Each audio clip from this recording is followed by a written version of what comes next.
Je suis dans la joie de me retrouver en ces lieux, dans cette convention des élites. Je remercie le pasteur Marcel pour m'avoir invité. Que la main de Dieu soit sur lui et que la main de Dieu soit sur son épouse et sur toute l'église. Je l'encourage dans cette œuvre du Seigneur, dans la pastorale qu'il a commencée, qu'il aille de l'avant, de progrès en progrès, et qu'il soit toujours courageux. Et à vous, membres de l'église, que la grâce de Dieu vous couvre. Je suis content de vous voir parce que vous êtes le fruit de l'œuvre de Christ. Attachez-vous à lui jusqu'à l'enlèvement. Aux autres collègues de service, pasteurs qui sont ici, que Dieu continue à travailler avec vous. Nous tous tenons bon jusqu'à l'avènement du Seigneur. Que Dieu vous bénisse.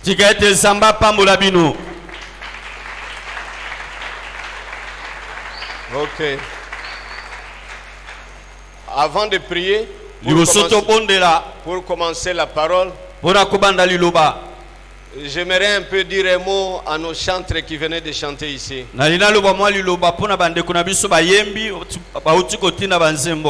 Vous avez bien chanté, mais il faut avoir le respect à l'autorité. Le respect à l'autorité, c'est quelque chose de base.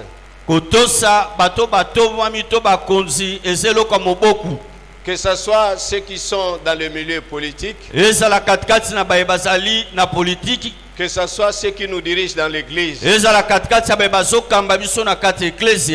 vous n'avez pas à les juger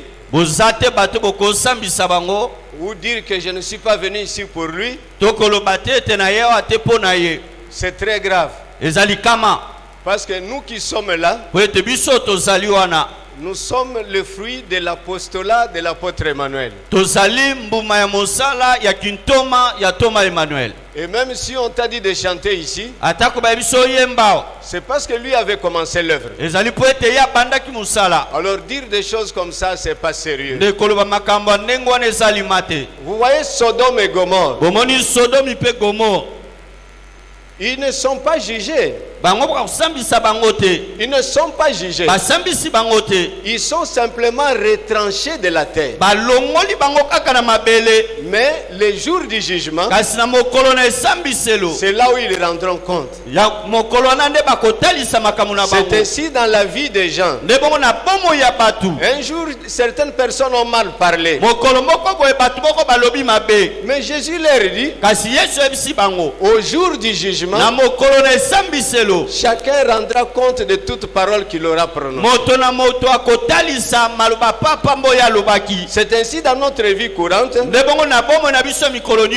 Ayons le respect à l'autorité. Que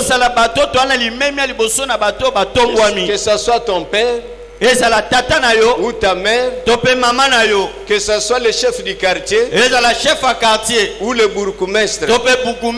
C'est l'éducation de base. Ne répète plus cela, frère. Ça, je te le dis au nom de Jésus. Ne le répète plus. Si tu chantes, ne cite pas le nom des gens. C'est pour ton intérêt. Au reste, et la paix. Jésus te pardonne. Je te pardonne aussi. Mais ne répète plus ça. Amen. Amen.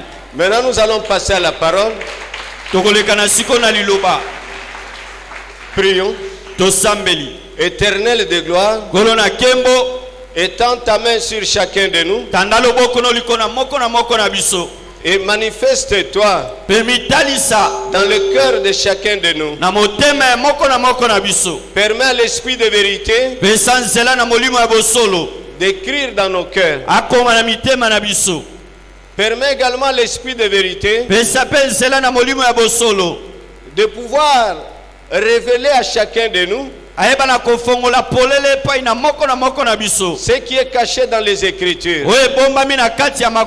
J'ai béni cet enseignement et j'ai béni l'assistance. Au nom de Jésus, nous avons ainsi prié.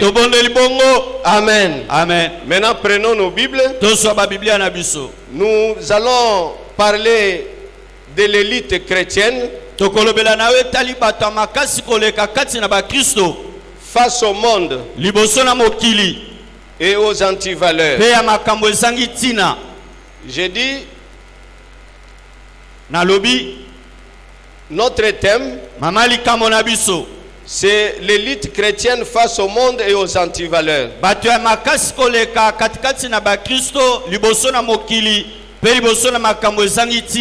Aujourd'hui, nous allons parler de la première partie. L'élite chrétienne face au monde. Nous allons lire Jean chapitre 17. Les versets 14 à 16. Jean chapitre 17. Lisons les versets 14 à 16. La Bible dit quoi? Je leur ai donné ta parole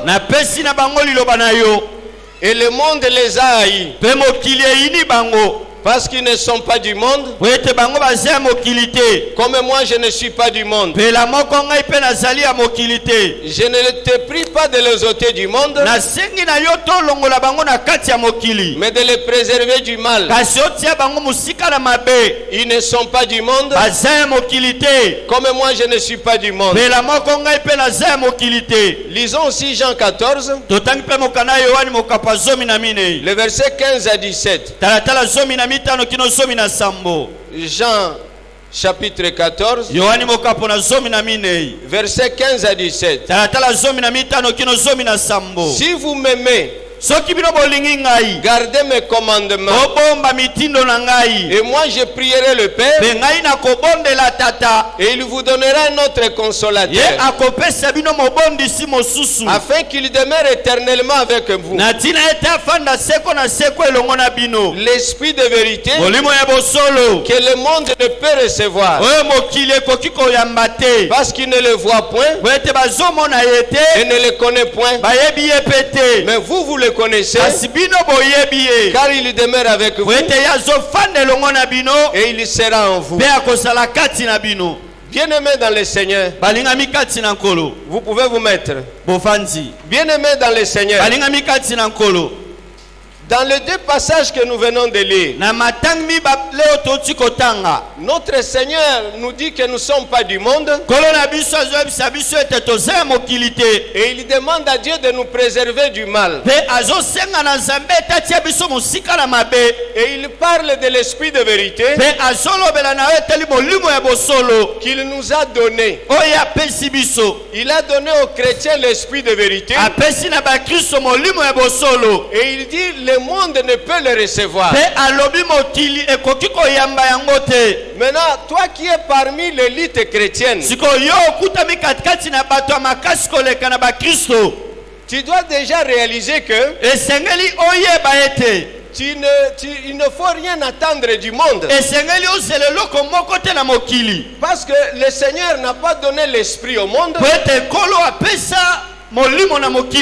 mais il nous l'a donné. Pourquoi je dois aller vers le monde? Si c'est lui qui donne, c'est lui à qui on a remis toutes choses, le Seigneur Jésus-Christ. il ne donne pas l'esprit au monde. Ça doit nous réveiller. Il nous a donné l'esprit. Il ne l'a pas donné au monde. Et il nous dit nous ne sommes pas du monde. D'où nous devons comprendre. Nous qui sommes l'élite chrétienne. Nous n'avons pas part au monde. Nous n'avons rien à copier là-bas. Nous ne pouvons pas aussi chercher l'inspiration là-bas. Nous devons rester dans la ligne du Seigneur. Dieu est esprit. Nous aussi nous devons rester dans la spiritualité divine. C'est comme ça vous voyez l'apôtre Paul.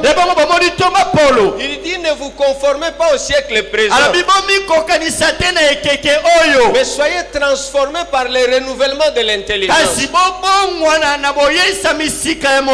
Alors l'élite chrétienne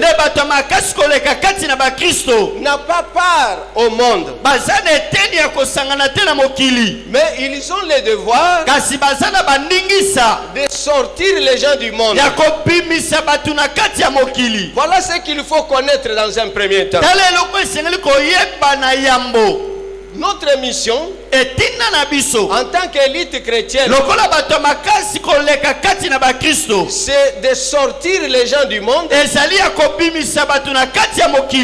de les approcher de Christ jusqu'à ce qu'ils atteignent la stature parfaite de Christ. Alors l'élite chrétienne a ce devoir-là d'éclairer le monde pour que les gens sortent du ténèbre et que ces mêmes personnes-là les édifier, les perfectionner jusqu'ils arrivent à la stature parfaite de Christ. Alors le monde, nous sommes là, mais nous sommes des dieux. Maintenant regarde ce qu'il faut savoir. Quand on parle du monde, il y a toute une organisation. Il y a le royaume là-dedans. Il y a des richesses. Il y a la gloire. Dans ce monde où on nous dit nous ne sommes pas du monde, il y a des royaumes. Il y a des richesses. Il y a la gloire. Mais nous, on nous demande de ne pas prendre part à ça. Mais le prince de ce monde, qu'est-ce qu'il fait? Il propose ce qu'il y a dans le monde. Il montre aux gens. Il peut montrer aussi à l'élite là. Voici le royaume. Voici l'argent. Voici la gloire. Il faudrait résister. Il faut refuser. Il faut dire non pour bien faire le travail de l'élite.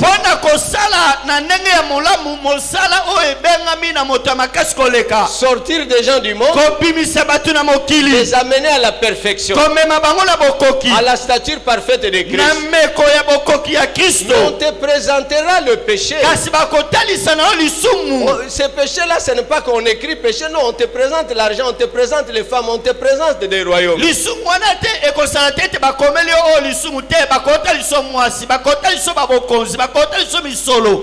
On te montre la gloire. C'est à toi de résister pour ne pas tomber dans le péché. Lorsqu'il y a des tentations, ce n'est pas seulement pour que tu tombes dans le péché. Il y a trois choses là-dedans. Suivez-moi très bien. Lorsqu'il y a des tentations, lorsque tu ne vois pas loin, tu verras simplement que si tu tombes, demain tu vas demander pardon. Et la plupart pensent comme ça. Lorsqu'il y a des tentations, ils tombent dans le péché. Ils croient que ça se limite là. Le diable, lui, Il sait qu'en dehors de ça, il y a deux autres points. Quels sont les autres points? En dehors de tomber dans le péché, deuxièmement, le péché va habiter en toi. Lui-même, le prince de ce monde viendra habiter en toi. Quand Jésus dit ceci, si tu pratiques ma parole, moi et le Père, nous viendrons habiter en toi. Maintenant, retourne la chose. Si tu ne pratiques pas la parole, qui viendra habiter en toi? C'est le diable qui viendra habiter en toi. C'est le péché qui habitera en toi. Alors si tu tombes dans le péché et que tu te limites là, tu demandes pardon, tu remarqueras que ça ne marchera plus. Parce que celui qui habite en toi t'empêchera de faire le bien. Il faut chercher la délivrance. La délivrance du péché. Si tu tombes dans après les tentations, la troisième des choses, le diable va te séparer de la divinité. Maintenant ta source d'inspiration, ça sera le monde. C'est ainsi les serviteurs qui pêchent. Ils font partie de l'élite. Tu remarqueras, il continuera son travail, mais il s'inspirera du monde. Tout ce qu'il fera, l'inspiration viendra du diable, ça viendra du monde. Et comme le diable habite en lui, il ira pécher sur péché,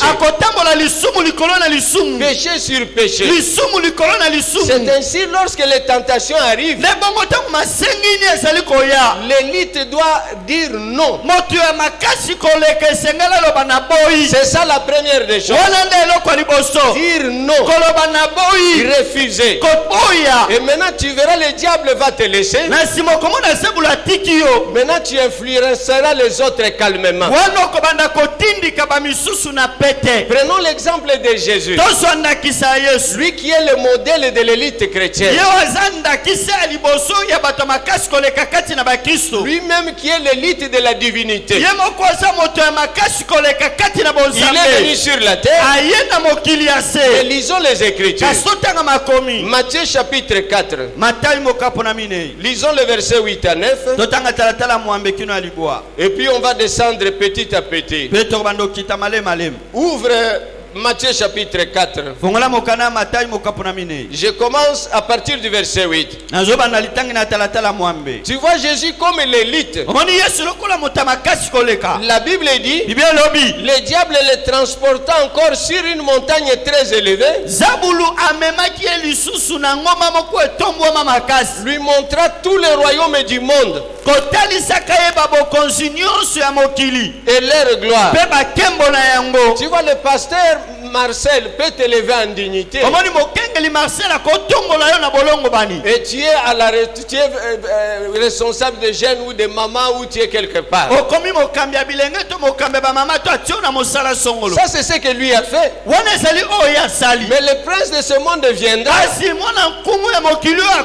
pour te montrer certaines choses. Pour te montrer l'argent. Pour te montrer le chemin du succès. C'est comme ça que Dieu a envoyé Jésus. Mais le prince de ce monde est venu. Il lui amène sur une montagne élevée et lui montre tous les royaumes du monde et leur gloire, et lui dit, je te donnerai toutes ces choses si tu te prosternes et m'adores. Jésus lui dit, retire-toi Satan. Car il est écrit, tu adoreras le Seigneur, ton Dieu, et tu le serviras lui seul.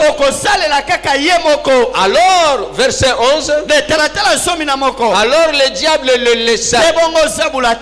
Et voici les anges vinrent auprès de Jésus. Alors c'est à ce moment-là que le travail de Jésus a commencé. C'est-à-dire, il a commencé à travailler aisément, en influençant les gens à revenir à Dieu, en guérissant les malades, en enseignant les disciples. Il était très calme parce qu'on lui a présenté le royaume avec la gloire. Il a dit non et le diable le laissa. Alors, quand le diable l'a laissé, il a continué son ministère, enseignant dans des synagogues, et tout le monde venait à lui. Et ceux qui étaient malades étaient guéris parce qu'il avait fini avec le prince de ce monde.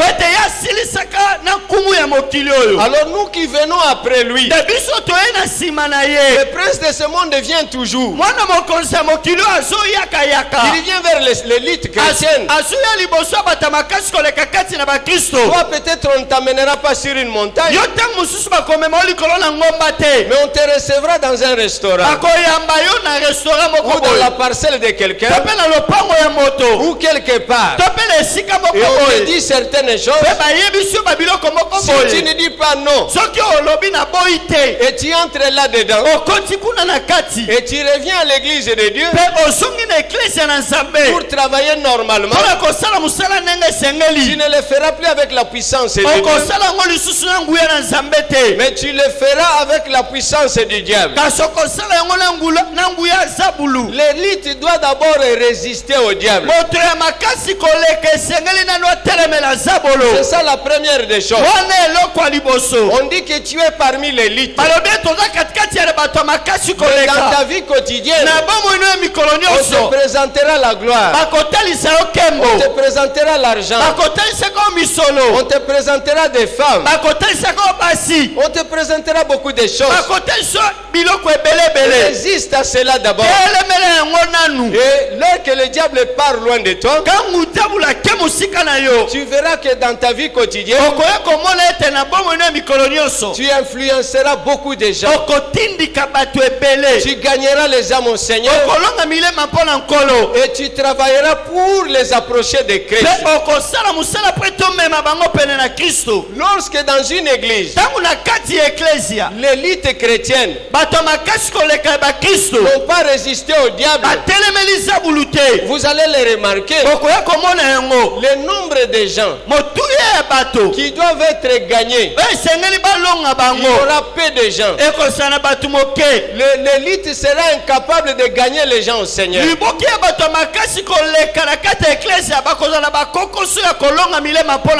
auront des difficultés pour faire croître les gens, les enseigner, pour qu'ils prennent goût au Seigneur Jésus.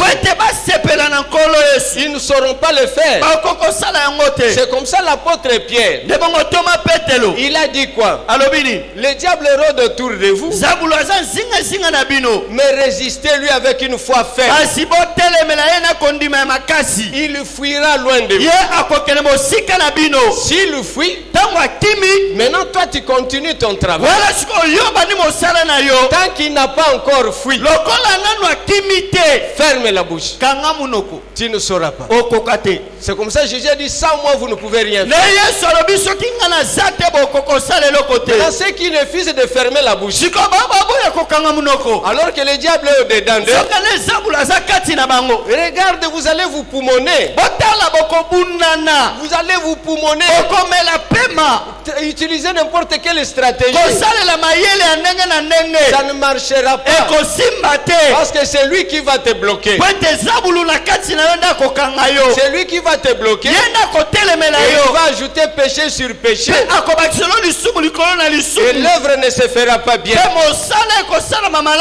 Mais lorsque vous le résistez de plusieurs manières, il fuira loin de vous, loin de votre entité là, loin de votre église. Et vous verrez, les gens viendront en masse.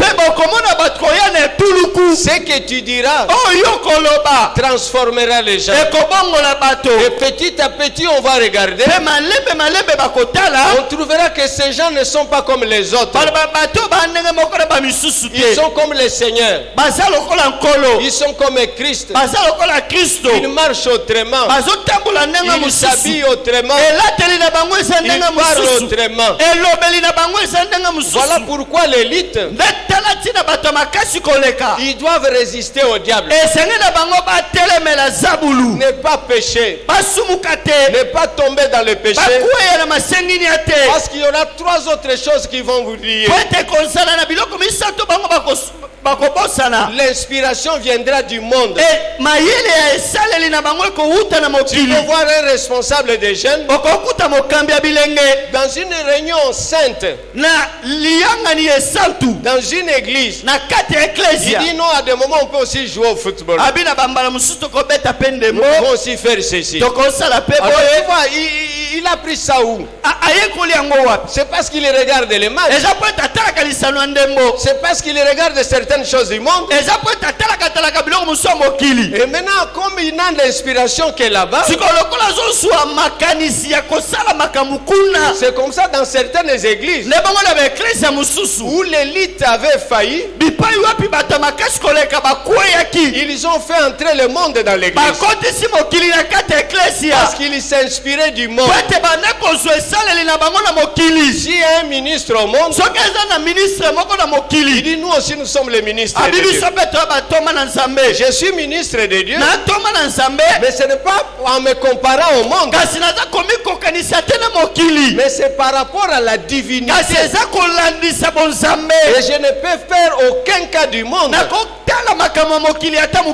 ni amener une ressemblance, parce que l'élite chrétienne a été mise à part. Alors tout ce que nous voulons faire, ce qu'on peut faire, ça ne peut que venir du ciel. Ça ne peut pas venir du monde. Mais si vous tombez dans le péché, alors à ce moment-là, la porte du monde est ouverte à l'église. Alors là, ce n'est pas bon. C'est ainsi ceux qui nous ont précédés, les disciples que Jésus avait choisis, et d'autres qui sont venus après eux, ils ont résisté au diable. Et regarde ce qu'ils faisaient. Malgré qu'ils avaient gagné les gens, bien qu'ils avaient gagné les gens, maintenant ils les dirigeaient. Parce que l'élite doit faire en sorte que les gens puissent grandir et arriver à la stature parfaite de Christ. Maintenant,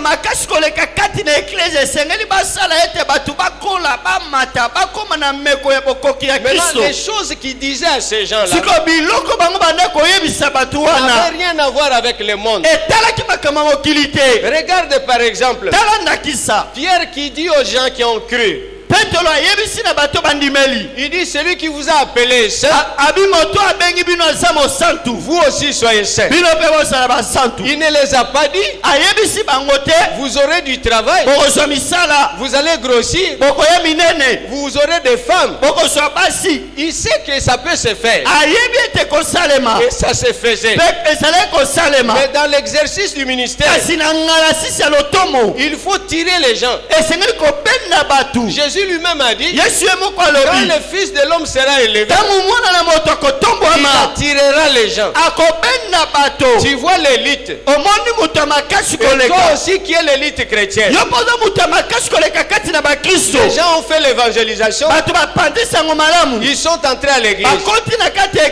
Regarde ce que Pierre leur dit, celui qui vous a appelé saint, vous aussi soyez saint. Cette personne commence commencera à chercher la sanctification. En cherchant la sanctification, il s'approche de Christ. Il s'approche de Christ. Mais quand tu ne le dis pas, les gens sont venus et tu dis après le culte, on va vous donner les secrets. On va vous donner le pain. Il viendra encore demain pour le pain. Demain il viendra encore pour le pain. Mais quand est-ce qu'il s'approchera de Christ? C'est si l'élite ouvrons les yeux pour que nous puissions parler comme les autres élites. Qu'est-ce que l'apôtre Paul lui disait? Lui a dit beaucoup de choses. Il regarde les gens. Ah, maintenant que vous êtes ici, affectionnez-vous aux choses d'en haut. Vous voyez comment l'élite parle. Mais pour parler comme ça, il faut terminer avec le prince de ce monde de ténèbres. Il résistait fortement. Il ira loin. Mais là, tu diras à tes semblables, affectionnez-vous aux choses d'en haut. Vous voyez comment les choses se font.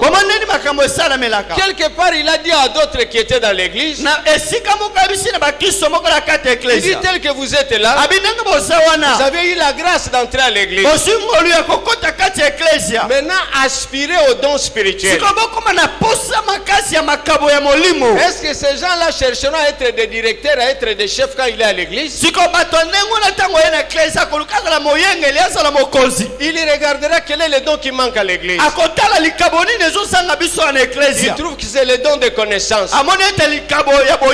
Il le demande à Dieu. Et d'autres trouvent que c'est le don de guérison. Il le demande à Dieu.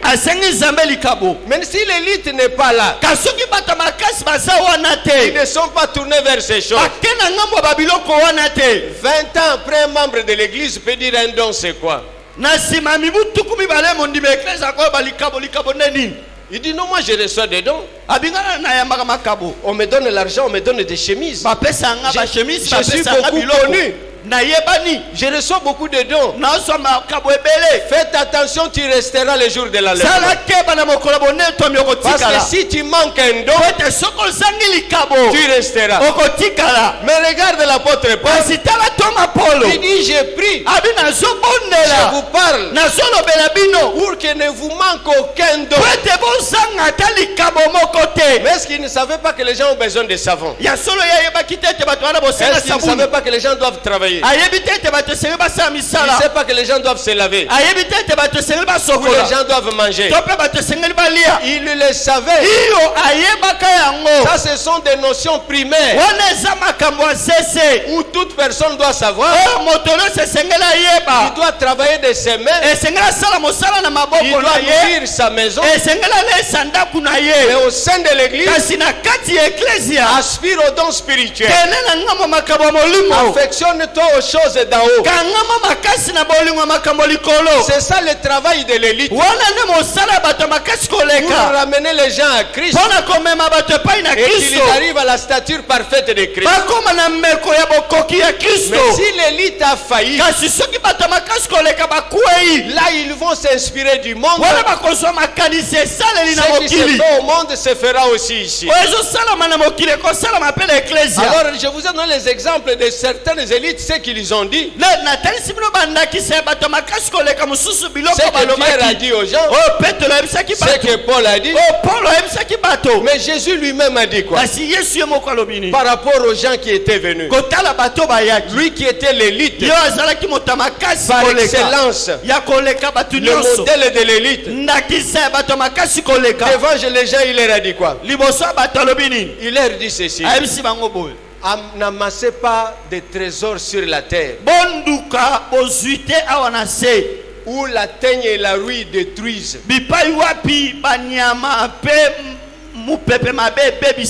où les voleurs peuvent percer et puis prendre. Mais amassez-vous des trésors dans le ciel, Amassez-vous des trésors dans le ciel. Vous voyez ce qu'il disait. Maintenant, quand quelqu'un dit que j'amasse les trésors dans le ciel, je le ferai comment? Alors on commence à les tirer. On commence à les tirer.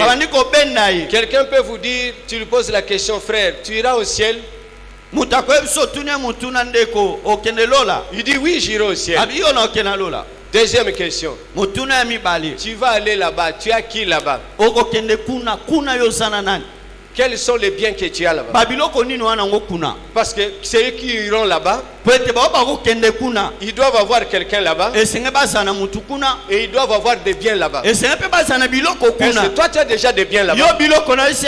Non, nous prions ici. On fait des intercessions. On est sanctifiés. Non, frère. Tu as qui là-bas? Et quels sont tes biens qui sont là-bas?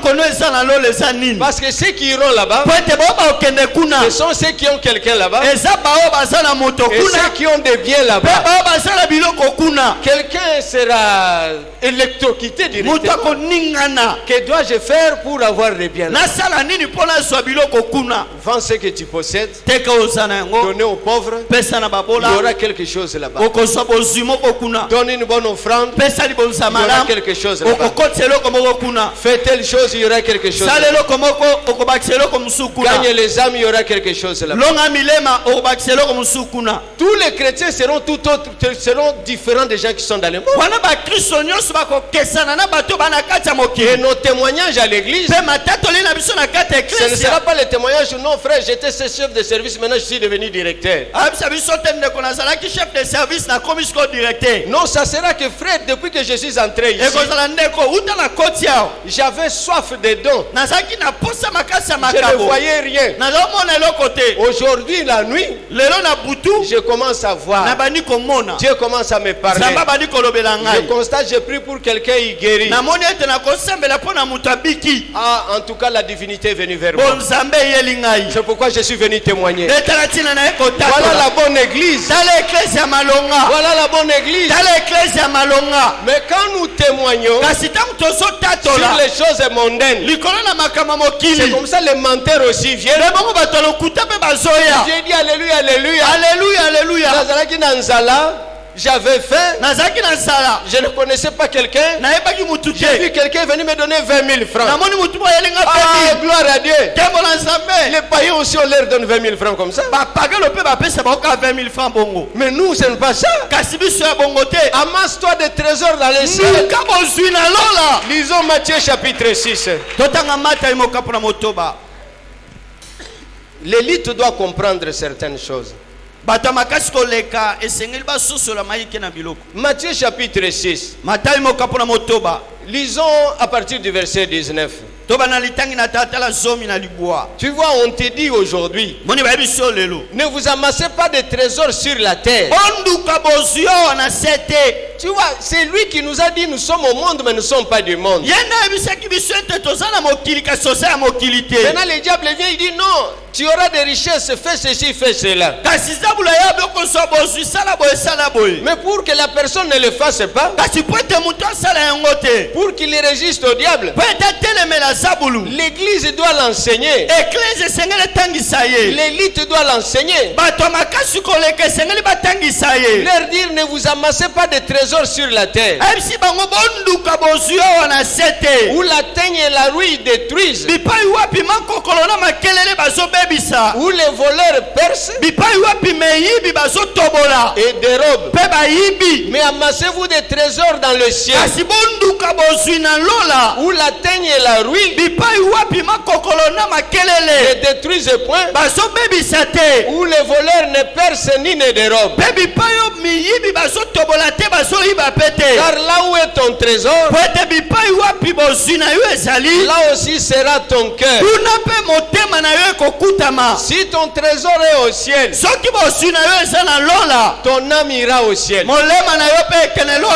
âme ira au ciel. C'est comme ça que l'élite doivent travailler pour influencer les gens à amasser des trésors au ciel. Et lorsque le Seigneur reviendra, comment il laissera quelqu'un qui a des biens là-bas? Comment il laissera quelqu'un qui a son chef là-bas?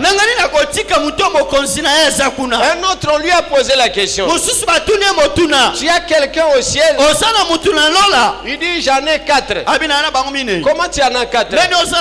Il dit non, ma mère était morte et mon père était mort aussi et mon grand frère et un oncle. Qui vous dit qu'ils sont là-bas? Mais c'est lui qui est au ciel.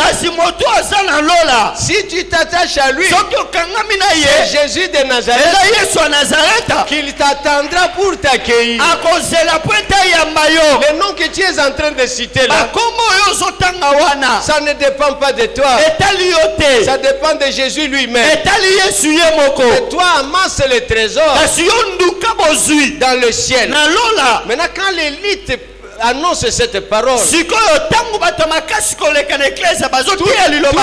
l'église se prépare. Quand l'élite parle, attachez-vous aux choses d'en haut. L'église va se préparer. Mais si l'élite tombe, c'est fini. Les brebis seront dispersées. Chacun fera ce qu'il voudra. Et là, ça ne serait pas bien. Tu aspires à être parmi l'élite. Livre un combat contre le diable. Que tu sois au-dessus de tous les royaumes de la terre. Les richesses terrestres. Tu attends la richesse de Dieu. Et tu en auras. Tu n'auras pas l'argent sale. Tu n'auras pas l'argent pourri. Mais l'argent propre. Tu ne vas pas construire avec l'argent du sang.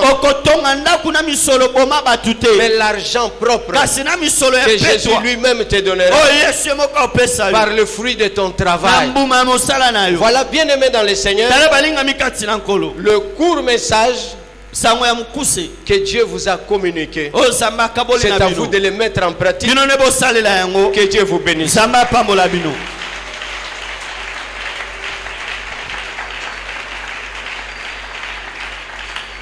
Je vais prier.